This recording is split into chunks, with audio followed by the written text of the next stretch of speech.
Hello दोस्तों, मेरे channel Excel geek में आपका स्वागत है।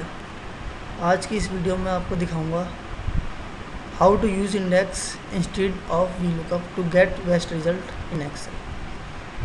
इसका मतलब है कि हम वी लुकअप फार्मूले की जगह इंडेक्स फार्मूले को कैसे यूज़ कर सकते हैं, वो भी अच्छा रिजल्ट, एक्चुअल रिजल्ट लाने के लिए।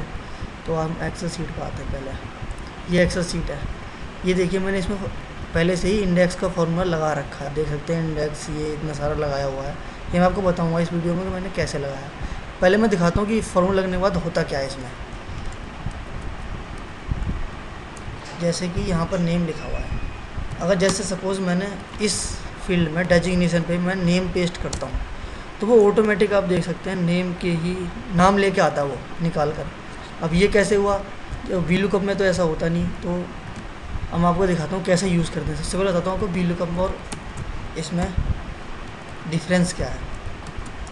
वी लुकअप और इसमें डिफरेंस क्या है इंडेक्स में। वी लुकअप आपको लगा दिखाता हूँ। वी लुकअप का मतलब होता है वर्टिकल लुकअप। मुझे क्या चाहिए? सिंपल होगा, आप सबको पता ही होगा। मुझे एम्प्लॉय कोड चाहिए, कोमा लगाया मैंने। किस में चाहिए मुझे एम्प्लॉय कोड? इस टेबल में से चाहिए, जो टेबल है ये एम्प्लॉय कोड DOB इसमें चाहिए, कोमा। अब मुझे चाहिए नेम इस टेबल में कहाँ है, हमें ये उस फॉर्मूले को बताना पड़ता है मैनुअली कि नेम है भाई इस टेबल में जा, और उसमें नेम कहाँ पर है हमें गिनना पड़ेगा। 1 2 3 4 5, पाँचवें टेबल के 5वें कॉलम में नेम का कॉलम है। तो वो 5वें कॉलम में जाके नाम लेके आओ। ये फार्मूला ऐसे बनता है, तब वो नाम लगाएगा नीचे ऐसे। तो यहाँ पर क्या हुआ, उसे बताना पड़ा। ऐसे ही सेम इसमें करते हैं। जब बारी आती है इसकी, वी लुकअप लगाया हमने, एम्प्लॉय कोड लिया, फिर से रेंज सेलेक्ट किया, कॉमा। अब फिर से बताना पड़ा कि DOG का मतलब है डेट ऑफ ज्वाइनिंग, कि इस एम्प्लॉय कोड की डेट ऑफ ज्वाइनिंग कब हुई थी। तो हमें बताना पड़ेगा, फिर गिनना पड़ेगा 1 2 यानी कि दूसरे नंबर पर date of joining, then comma, फिर 0 रिजल्ट अच्छा लाने के लिए, एग्जैक्ट डेट के लिए एंटर। हमें उसे बताना पड़ा। तो इस चीज़ से बचने के लिए, अगर सपोज़ इस सीट में हमारे पास जो ये कॉलम है नेम, ये 50 से 60 कॉलम हो, उस कंडीशन में हमें ये देखना पड़ेगा बार बार कि वो जो एट्रीब्यूट जिस एट्रीब्यूट का डेटा हमें चाहिए वो उस एक्सेल सीट में कहाँ पर है, कौन से नंबर पे है। हमें उसको कमांड देनी पड़ती है फॉर्मूले को। तो उसी लाइन, तो हम उसकी जगह यूज़ करते हैं इंडेक्स का फार्मूला। इंडेक्स फार्मूले का क्या है कि उसे कोई मतलब नहीं है कि वो वैल्यू कहाँ पर है, उस नाम से, बस उस नाम से होनी चाहिए पूरी सीट में। वो ऑटोमेटिकली उसको लाके हमारे सामने पेश करेगा। हम यूज़ करते हैं इंडेक्स फार्मूला। कैसे? इंडेक्स फार्मूला लगाते हैं यहाँ से,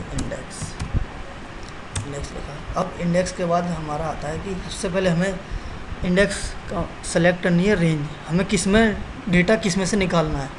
तो सारी रेंज सेलेक्ट कर लेते हैं ऐसे करके। टाइप मैं आपको करके दिखाता हूँ माउस से, ऐसे।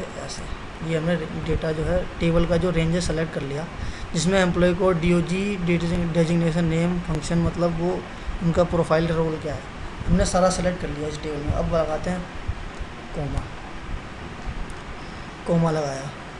अब लगाते हैं मैच फार्मूला। अब इंडेक्स का मतलब था कि हमें किस में से निकालना है डेटा को, हमने लगाया। उसके लिए मैच लगाना है कि हमें उसमें मैच क्या करना है। मैच लगता है तब फिर मैच दबाते हैं। अब सेलेक्ट करते हैं मैच में एम्प्लॉय कोड, कि हमें एम्प्लॉय कोड के थ्रू इस डेटा में से हमें डेटा निकालना है, क्योंकि एम्प्लॉय कोड ही होता है जो एक यूनिक होता है पूरी टेबल में। उसे सेलेक्ट कर लिया। अब जब एम्प्लॉय कोड हमने सेलेक्ट किया तो सारे एम्प्लॉय कोड भी सेलेक्ट करने पड़ेंगे हमें। एम्प्लॉय कोड सारे ये रहे, सारे एम्प्लॉय कोड हम सेलेक्ट कर लेते हैं यहाँ पर, देन कोमा, फिर 0 एग्जैक्ट मैच के लिए। आप देख सकते हैं यहाँ पे 3 चीज़ें हैं, 1 less than 0 exact match, -1 greater than. ये कंडीशन है कि अगर वो उससे कम या ज़्यादा हो तो ये कंडीशन। बट हम यहाँ पे एग्जैक्ट रिजल्ट चाहिए तो हमें 0 प्रेस करना पड़ेगा। फॉर्मूले को बंद करते हैं, ब्रैकेट ऑफ, अगेन कोमा। अभी तक हमने क्या किया? हमने अभी तक किया एक रेंज सेलेक्ट की, एम्प्लॉय कोड को डायरेक्शन दी कि इस एम्प्लॉय कोड से इस एम्प्लॉय कोड को फाइंड करना है। अभी ये नहीं बताया कि हमें चाहिए क्या। अब हम उसको बताने के लिए फिर से एक और मैच लगाएंगे। अब हमें उसको बताना मुझे नाम चाहिए, इस टेबल के नाम। तो हमें नेम का हेडर जो है ऊपर सेलेक्ट कर लिया। आप देख सकते हैं जो मैं ये कर्सर यहाँ पर हिला रहा हूँ, ये नेम, कोमा रखते हैं। अब हमें नेम, अब देखिए नेम किस फॉर्म में, नेम ऊपर हेडर्स में है, employ code name DOG DOB। पहले हम चले कॉलम कॉलम। अब चलेंगे रो टू रो। पहले हम चले थे जैसे A1 A2 A3 employ code की बात चल रहे थे, एम्प्लॉय कोड। अब बात करेंगे हम, ये क्या है, हेडर्स के लिए। तो अब हेडर्स की रेंज सेलेक्ट कर लेते हैं। सारी रेंज सेलेक्ट कर ली मैंने A1 से F1 तक, जिसमें सब कुछ है, DOG DOB। सेम वही चीज़ हमारी इस टेबल में भी है जिससे मैं फॉर्मूला लगा रहा हूँ, बट इसमें कहाँ कहाँ है ये हमें नहीं पता। यही है तरीका लगाने का। फिर इसको कोमा करके 0 दबाते हैं, 0 दबा के फार्मूला बंद। अब बात आ गए हैं इंडेक्स के फार्मूले पे, हमें इसे भी ख़त्म करना पड़ेगा। 1 दबाया, एग्जैक्ट, एंटर मारा। आप देख रहे हैं कि यहाँ फार्मूला लग गया है। अब यहाँ पर नाम लिखा आ रहा है, सचिन शिवाज। इस एम्प्लॉय कोड में जाते हैं, सचिन एरा। हमने इस फार्मूले में ये नहीं बताया कि उस फार्मूले में, उस टेबल में जाके सचिन 5वें नंबर पे या 6ठे नंबर पे है, उसका नाम लेके आओ। हमने इस टेबल को कमांड दी कि इस एम्प्लॉय कोड का नाम लेके आओ, वो कहीं पर भी हो। इस फार्मूले का ये बेनिफिट है, ये ऑटोमेटिकली उसको लाएगा ढूंढ के कहीं से भी उस टेबल के अंदर, बस वो होना चाहिए। और वो एग्जैक्ट हेडर जो हम सेलेक्ट कर रहे हैं, जैसे हम यहाँ पे नेम सेलेक्ट कर रहे हैं, वो वहाँ के हेडर्स में मैच होना चाहिए। एम्प्लॉय कोड जो हमारे हेडर्स हैं इस टेबल में मैच होने चाहिए, तो ही वो काम करेगा। अगर वो नेम मैच, अगर मैं यहाँ पर इसकी स्पेलिंग में हल्का सा मिस्टेक करता हूँ तो वो नहीं लेगा। हमें स्पेलिंग भी एग्जैक्ट चाहिए, क्योंकि इस तरीके से एग्जैक्ट चाहिए। अब मैं इसको नीचे करता हूँ शिफ्ट के साथ हम डाउन जाते हैं ऐसे। हमें यहाँ कंट्रोल D प्रेस करना है, कंट्रोल D। फॉर्मूले वो सारे नीचे पेस्ट हो गए। अब अगर मैं इस फॉर्मूले को कंट्रोल C करके DOG, अब मुझे DOG चाहिए, डेट ऑफ ज्वाइनिंग चाहिए, मैंने कंट्रोल B किया, पेस्ट किया। अब यहाँ पर नहीं लगा, क्यों नहीं लगा मैं आपको दिखाता हूँ। अब जब हम इसके फॉर्मूले में जाते हैं, मैं नेम के फॉर्मूले पे क्लिक कर रहा हूँ, आप देखिए इसमें जाते हैं, तो वहाँ पर उसने सही रेंज एग्जैक्ट सेलेक्ट की, जो मैंने सेलेक्ट उसको बोला कि हम ये सेलेक्ट कर रहे हैं। जैसे कि एम्प्लॉय कोड की बात करें, अगर हम एम्प्लॉय कोड रेंज की बात करें या फिर हेडर्स की बात करें, सही सेलेक्ट किया हुआ है। लेकिन जब हम वापस आते हैं इस वाले पे DO join, date of join के फॉर्मूले में, इसमें क्या आप देखेंगे सारी रेंज इधर से उधर हुई पड़ी है। वो क्यों हुआ? क्योंकि हमने रेंज जो भी सेलेक्ट की उसको हमने फ्रीज़ नहीं किया। अब मैं आपको बताता हूँ फ्रीज़ का मतलब क्या है। फ्रीज़ होता है कि मैं चाहता हूँ कि ये डेटा जो रेंज सेलेक्ट कर रहा हूँ ये फिक्स रहे, ये ना हिले यहाँ से। फ्रीज़ का मतलब ये हुआ कि ये जो रेंज मैं सेलेक्ट करना चाह रहा हूँ ये फ्रीज़ की फ्रीजर यहीं पे रही, ये यहाँ से हिलनी नहीं चाहिए।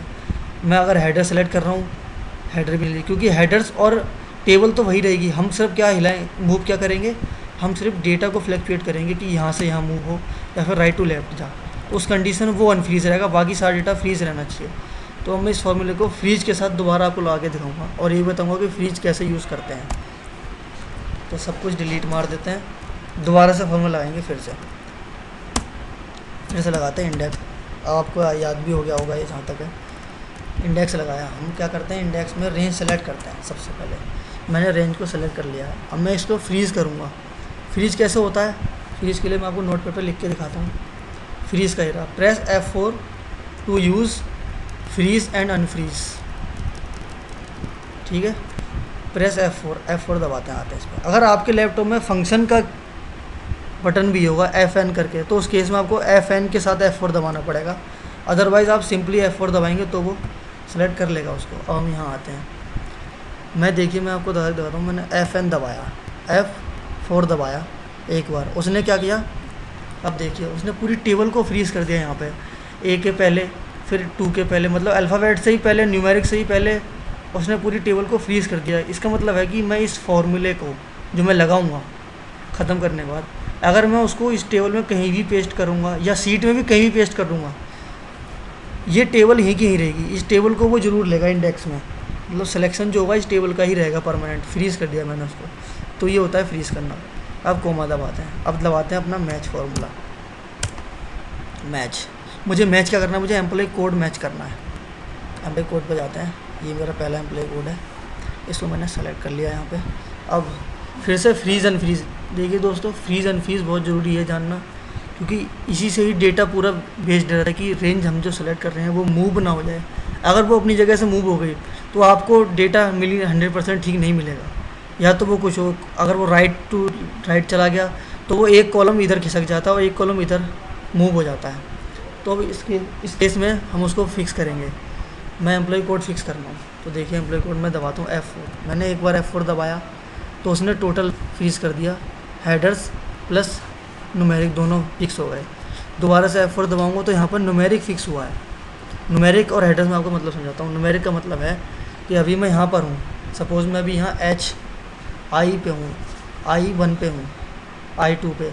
जब मैं फॉर्मूला नीचे पेस्ट करूँगा तो वो I2 होना चाहिए, फिर I3 होना चाहिए, I4 होना चाहिए। जैसे अगर मैं एम्प्लॉय कोड की बात करूँ, हमने H2 को सेलेक्ट किया, ठीक है। जब नीचे फॉर्मूले को नीचे पेस्ट करेंगे यहाँ पर, तो वो H3 लेना चाहिए, H4 लेना चाहिए। जब मैं इस फॉर्मूले को राइट में इधर पेस्ट करूँ नेम में, तो वो HIJ नहीं, वो होगा H2, क्योंकि ये फॉर्मूला नीचे चलेगा एम्प्लॉय कोड के अकॉर्डिंग, नीचे नीचे ऐसे, तो H234 होगा। तो हमने यहाँ पर नंबर को फ्रीज कर दिया, लेकिन नंबर नहीं, हमें यहाँ पर हेडर्स, इसको कॉलम को फ्रीज करना है। इसलिए मैंने H के पहले, आप देख सकते हैं H के पहले मैंने डॉलर का साइन ऑटोमेटिकली आ गया। जब मैं F4 3 बार प्रेस करूँगा तो ऑटोमेटिकली कॉलम को वो फ्रीज कर देगा। अब कॉलम कोमा मारते हैं। अब इसकी टेबल सेलेक्ट करते हैं कि एम्प्लॉय कोड, सारे एम्प्लॉय कोड कहाँ हैं। एम्प्लॉय कोड जब हम सेलेक्ट करते हैं तो सारे एम्प्लॉय कोड की रेंज चाहिए होगी, तो सारे एम्प्लॉय कोड की रेंज है हमने यहाँ सेलेक्ट की ऐसे। अब हमें इसको भी फ्रीज करना पड़ेगा। एक बार F4 दबाइए, सारी एम्प्लॉय जो जितने भी एम्प्लॉय कोड थे इस टेबल में वो सारे फ्रीज हो गए हैं। आप देख सकते हैं सबके सामने डॉलर किया है, न्यूमेरिक हो चाहे अल्फ़ाबेट हो, क्योंकि एम्प्लॉय कोड तो हमें को फ्रीज ही रखना है ना, वो यहाँ से ना हिले, ताकि जब डेटा हम पूरा फॉर्मूला लगाए तो वो ठीक से लगे। अब इसको बंद करते हैं, 0 दबाया, exact match and again comma लगाते हैं। अब हम हेडर को सेलेक्ट करेंगे। अब हमें चाहिए क्या, हमें नेम चाहिए, नेम को सेलेक्ट किया। अब नेम की कंडीशन, अब हम हेडर्स की बात कर रहे हैं। हेडर्स दैट मीन्स वो नेम, फिर DOG, DOB, डेजिग्नेशन, वो लेफ़्ट टू राइट चलेगा, लेफ़्ट टू राइट। जैसे कि नेम के बाद DOG आना चाहिए, DOB आना चाहिए। तो इसका मतलब है कि न्यूमेरिक वैल्यू तो फिक्स रहेगी, और हमारा जो है कॉलम वैल्यू, जैसे कि IJKL होगा, वो इसके अकॉर्डिंग बढ़ेगा। तो फिर F4 दबाते हैं। एक बार दबाया, सब कुछ हो गया, ना वो राइट जाएगा ना वो लेफ़्ट जाएगा।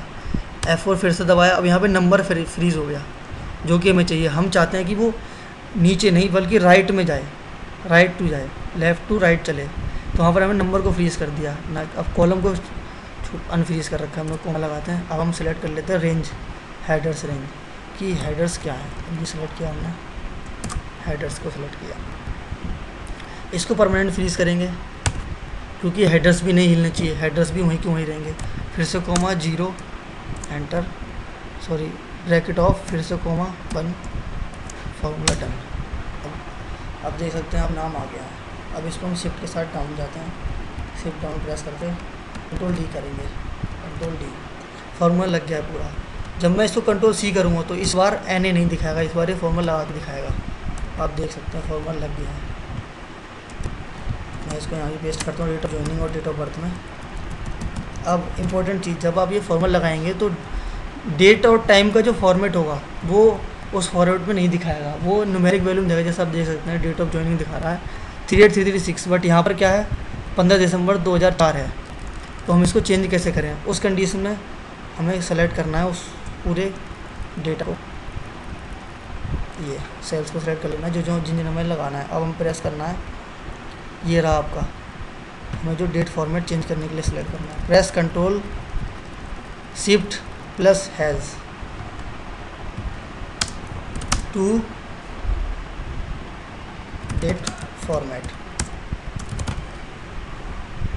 कंट्रोल शिफ्ट हैज़ जैसे ही हम प्रेस करेंगे, यहाँ पे मैं दबाता हूँ कंट्रोल शिफ्ट हैज़, आप देख रहे हैं डेट अपने आप आ गई है, डेट ऑफ ज्वाइनिंग आ गई है, डेट ऑफ बर्थ आ गई है। अब इस फॉर्मूले का फ़ायदा, हम इस फॉर्मूले को कहीं भी पेस्ट करें तो देखिए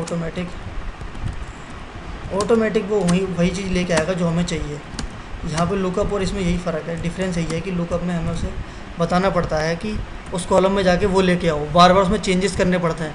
बट इसमें एक बार ये पूरा फॉर्मूला लगा देंगे। और इसमें फ्रीज का जरूर ध्यान रखें, क्योंकि ये एक मल्टीपल कंडीशन फार्मूला होता है।